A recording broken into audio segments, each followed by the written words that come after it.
Candy Washington, where we explore all things self-love, manifestations, and relationships with a cheeky dash of pop culture news. So be sure to subscribe, share, and join us on Patreon.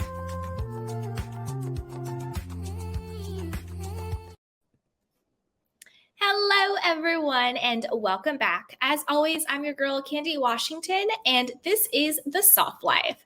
So before we dive into today's episode, which is part 2 of the dark side of being a nice girl, and 5 additional ways on how to stop that, cut it out, and reclaim your power. And I cannot wait to help you lead a more joyful life. But before we dive in, if you need additional support, we have our free self-love journal and newsletter, and then we also have courses. So we have courses on manifestation, courses on self-love, and also lifestyle design. So be sure to check those out down below if you need that additional support and guidance. Oh, we have the free self-love guide. Yeah. So be sure to grab that and subscribe as well. So with that, let's dive in, okay?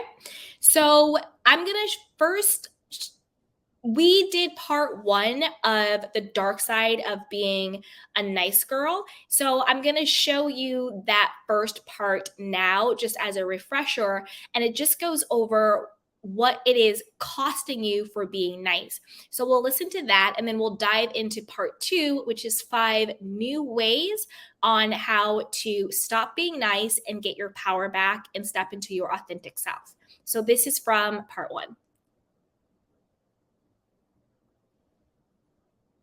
So usually when we're overly nice, it's because we think that is the only way to get our needs met. You just have to give in order for people not to leave you, or people won't abandon you or reject you. You're getting your value and your worth from what you do, being nice, always saying yes, pleasing others, versus getting your value and your worth from who you are. Your intrinsic value, your intrinsic worthiness, your divinity that lives within, that is unmovable, unshakable, ungivable, and unbreakable, right? So this thought that we have to, quote, be nice really means I think I have to be nice because that's the only way I'm going to get love. That's the only way that people won't leave me. And that's the only way that I'm going to show my value and my worth. That's why there's the dark side to being nice. So I think the first thing you want to think about is, what is it costing you to be overly nice? What is it costing you in your life? And I'll break that down a little bit, and then I'll give you the 5 ways to stop being nice. We're going to cut that out, okay? The first thing that it's costing you is low self-esteem and low self-worth. You must think pretty poorly about who you are to think that the only way you will get love is by saying yes. The only way that you're going to be valuable is by doing so much for other people. That you have to put other people's needs and wants above your own needs and wants. That's rooted in low self-esteem and low self-worth. So when you think you're being nice, you're actually being manipulative. Because you're saying, I'm going to be nice to you. I'm going to say yes to you. I'm going to please you, because that's where I'm actually getting my value and my self-esteem from. You're getting it from their validation, their acceptance of you, rather than from yourself. The other dark side of being a nice girl is that you don't get to partake in authentic relationships, whether they are with your family, your friend, your romantic partner, your coworkers, yourself. You miss out on the joy of authentic relationships. Because in order to have an authentic relationship, which is I like you, I love you for you, you like me, you love me for me, that it is what it is. You're stuck in a loop of codependent and narcissistic relationships that are not built on authenticity, which is I just like you for you. They're built on dependency. I like you and love you because of what you can do for me. They're not authentic, they're dependent. As long as you're doing what I want you to do, I love you. That's dependent. As long as you're choosing me and validating me and telling me that I'm worthy and I'm valuable, I feel loved, I get seen, I feel valuable. That's dependent.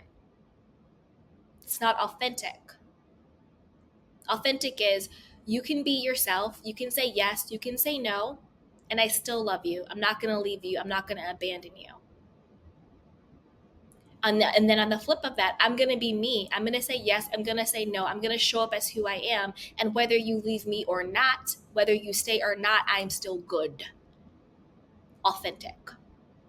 But when you have this nice girl mentality that you have to always say yes, always bend over backwards, always please other people, set yourself on fire, abandon who you are for somebody else, you miss out on the joy of authentic relationships.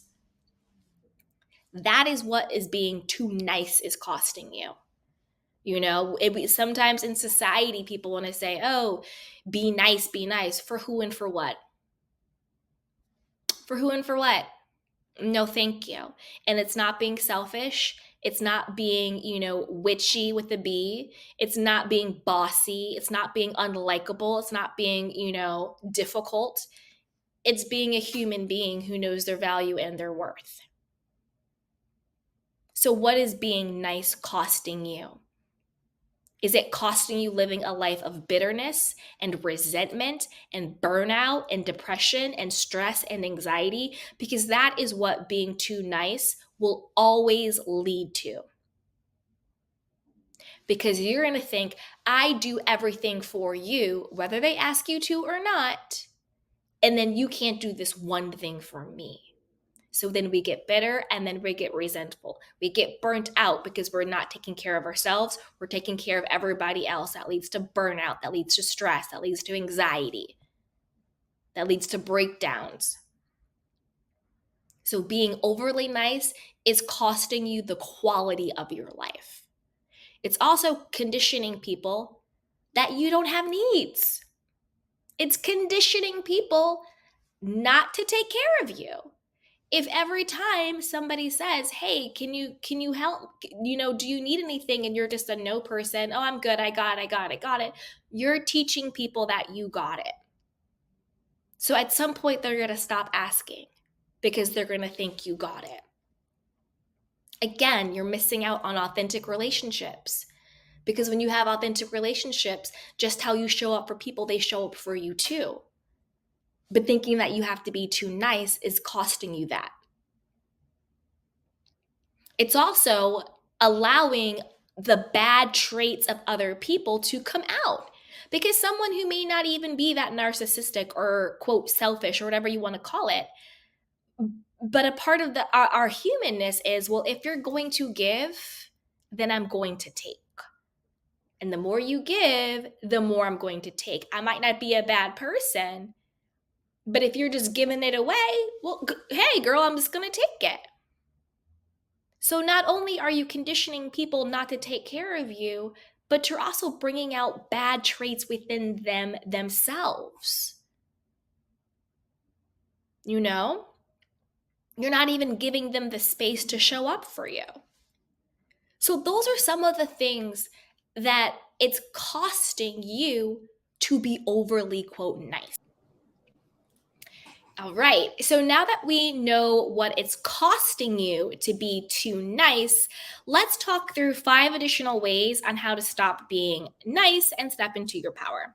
So the first one is start creating healthy boundaries with yourself.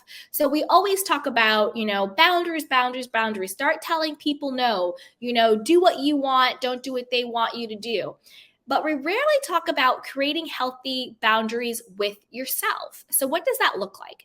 Creating boundaries with yourself looks like being kind to yourself, saying, you know what, I'm going to be really mindful of my self-talk. If I'm calling myself, you're too fat, you're too stupid, you're too thin, you're too this, you're too that, create a boundary with yourself. I'm no longer going to talk to myself that way. I'm no longer going to allow myself to treat myself that way. Create a boundary with yourself. Also, creating boundaries with yourself is, keeping promises. I want to work on my health and fitness. So now I'm going to make sure I'm going to wake up a little bit earlier in the morning. I'm going to start going for a jog or a run, or I'm going to drink more water, during the day. Another boundary with yourself could be, I'm really focused on getting into a healthy relationship. So the next time my ex texts me, late at night, I'm not going to respond. I'm going to ignore it, or I'm going to block him or her, right? Another boundary with yourself that you can set is, I want to start going to bed earlier so I can wake up earlier because I want to have more energy. I want to be more alert. I want to, rejuvenate at night, or maybe I'm going to start drinking a little bit less. Those are creating boundaries with yourself. You might not think of it that way, but it is. You are saying to yourself, this is how I will and will not treat myself. This is what I will and will not tolerate from myself. That's the same thing that we do with other people. All a boundary is saying, this is what I will and will not tolerate from you. So what are you going to stop tolerating from yourself? If someone was speaking to you in a disrespectful way, a boundary would be, listen, I'm not going to be in your life if you continue to speak to me in a disrespectful way. It goes back to what I said about self-talk. I'm no longer going to allow myself to disrespect myself, Start creating healthy boundaries with yourself. Because the better you start feeling about yourself, the more you start taking care of yourself, the more you start honoring yourself, the more you're going to show up as a kind, loving, authentic, fulfilled person who no longer needs to have their needs met by being, quote, nice. So start with that. Start creating boundaries with yourself. The next is learn how to flip the switch when needed. So what I mean by that is it's kind of like creating boundaries, but in a bit of a different way. So this is where you see your real growth. So say you are being, you're being nice in a normal way, not too nice. You're being kind, you say yes, you do what you want, you extend yourself sometimes. But the moment you see someone, whether it's a coworker, family member, romantic partner, start to take advantage of you, you nip it in the bud then. You know what I'm saying? You flip the switch then. That way, it doesn't continue to progress into a pattern or into conditioning where then you have to start creating boundaries and setting things off and going off the deep end with stuff. You nip it in the bud when it happens. You flip the switch the first time. So say, for example, you're at work and, sure, sometimes say your coworker is like, hey, can you help me out with this project or do a little bit of extra work or stay a little bit later? I have this, I have that, whatever. Sure. If you want to knock yourself out, it's okay to still extend yourself at times. But if you see that they want you to overextend, they're taking advantage of your kindness, or if they're trying to exploit you in some way, nip it in the bud then so it doesn't escalate or snowball into a bigger problem. You could say, oh, you know what, tonight I actually already have plans. I can't stay late to work on this. But you know what? I think this coworker might be free to help you. Or I might have time tomorrow afternoon, so when I can fit it into my schedule. You're showing that person that, yes, you're still kind. Yes, you're still willing to extend yourself when you can and when appropriate, but that you're not going to be taken advantage of and you're not going to be overextended. And the person may not even have any ill intentions, but like humans do, we will test and test and test to see where the boundary is, to see how far we can take it. So you're just lovingly pushing back and saying, let me just, switch it right now. Doing that early on, catching it early on, really helps for it not to snowball and to progress and to escalate into being habitually taken advantage of. So then you don't start to say, come home every night, oh, my coworker always takes advantage of me. I have to do all the work. I do the bulk of the work. They take all the glory. I come early. I stay late. They leave. then you get right back into that wheel of being a people pleaser, becoming resentful, being burnt out, overextending yourself, having bitterness boil up until one day it's going to pop off, you know? But when you flip it in the moment, when you flip it the first time, you're communicating in a loving, kind, healthy way. This is what my boundary is. This is where the limit is. You know, I'm not one to be trifled with, you know? So do it early and do it often in order to, prevent things from happening further along. Number 3 is start practicing accepting things, Start practicing accepting things, because sometimes we think to be, quote, nice. Oh, can I do that for you? No, it's okay. I got it. No, it's fine. I got it. Start accepting things, whether it's a compliment, whether it is, 1 second, guys.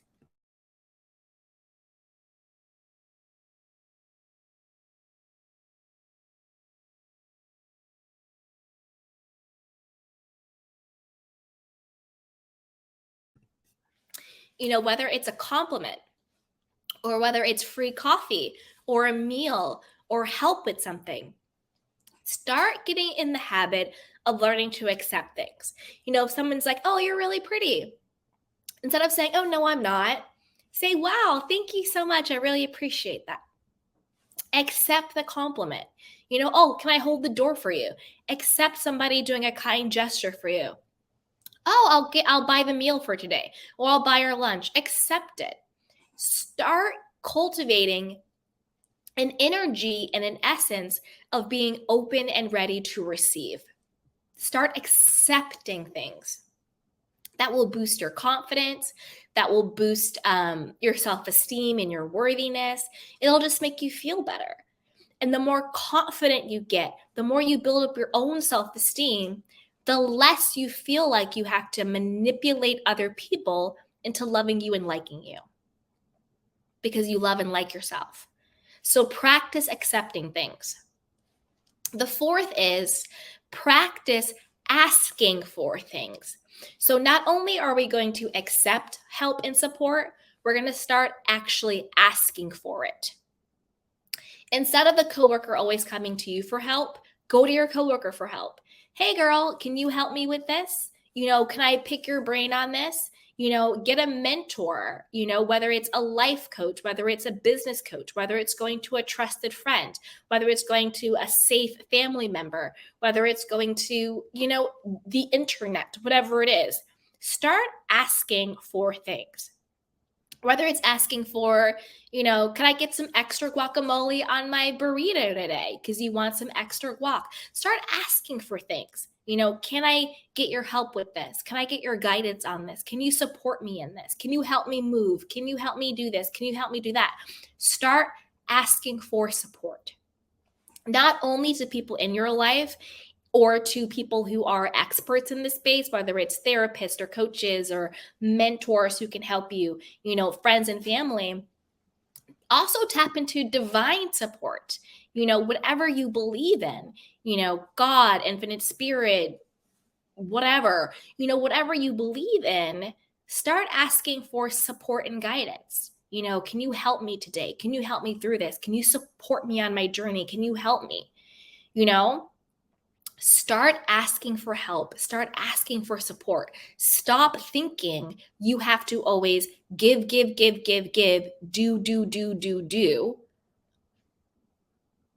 Learn that you can ask for help. You can receive. And the more you start asking for help, the more you start getting support, the more you start getting love, the less, like I said before, you feel unworthy, undeserving of it, and that you have to prove your value and your worth through being nice.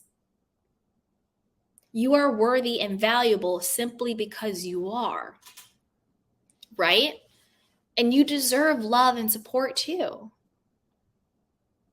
And the more you ask for help, the more you accept support, whether it's the big things or the little things, the divine things, the normal things, the more you start asking for what you want. the more joy comes into your life. More fulfillment comes into your life, more happiness. You feel more powerful, you get more confident. And as your confidence grows, as your power grows, as the knowingness of who you are grows, the less you feel you have to please and appease other at the detriment of yourself in order to be loved. So start asking for help and support, and start asking for what it is you actually want. Okay? And then fifth, last but certainly not least, mind your business. Mind your business. This might be the most valuable piece we talk about all day. Mind your business. Codependent people, people-pleasing people, overly nice people are also really nosy, are usually nosy and very busybody.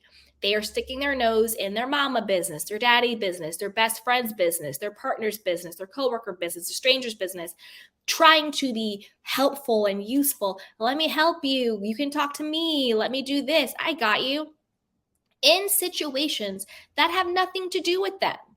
So before you want to insert yourself in somebody else's drama, chaos, issues, and situations, ask, does this situation actually have anything to do with me?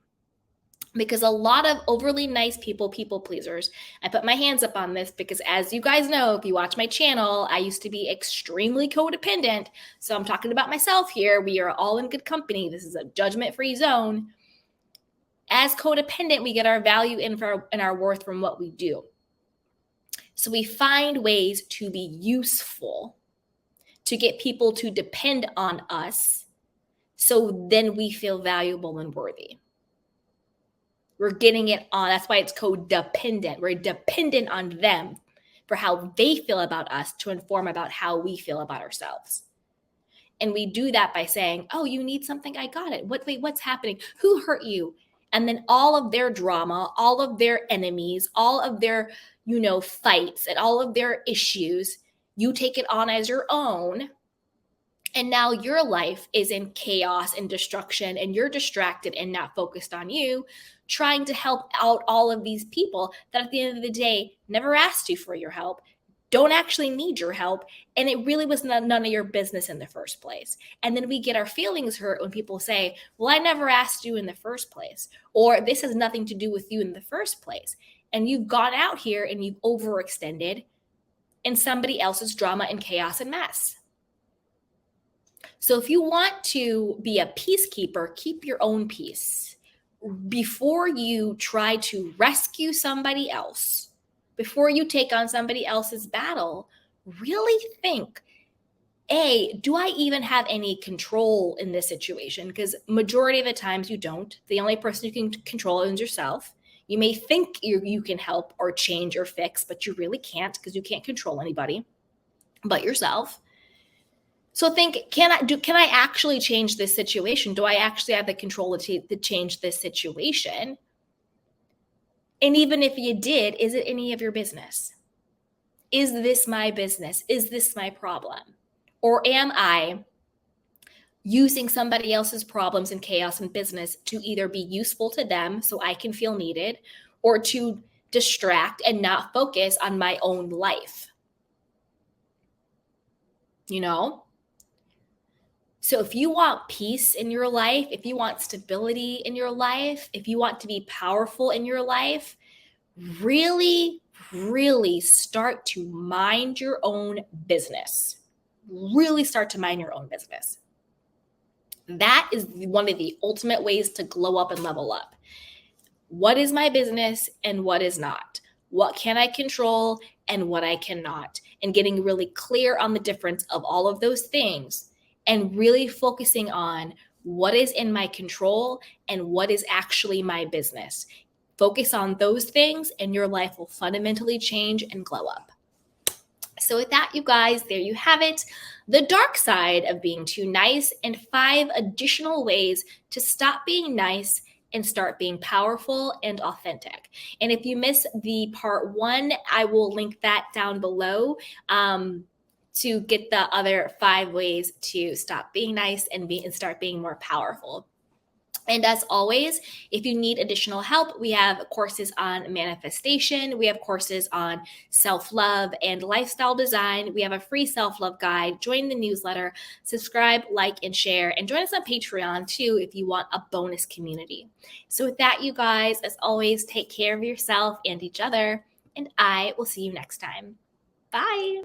Welcome to The Soft Life with me, Candy Washington, where we explore all things self-love, manifestations, and relationships with a cheeky dash of pop culture news. So be sure to subscribe, share, and join us on Patreon.